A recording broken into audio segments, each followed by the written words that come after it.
பாமக தலைவராக மருத்துவர் சின்னையா அன்புமணி அவர்கள் தலைவராக வேண்டும்.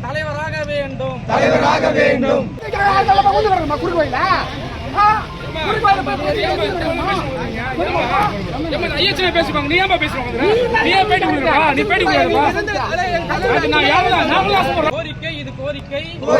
கோரிக்கை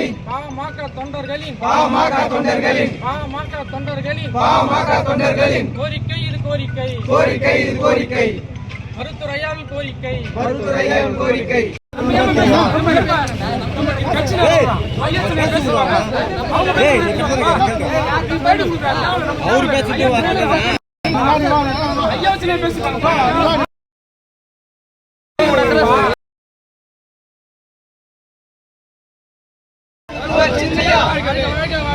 வாழ்க வாழ்கவே.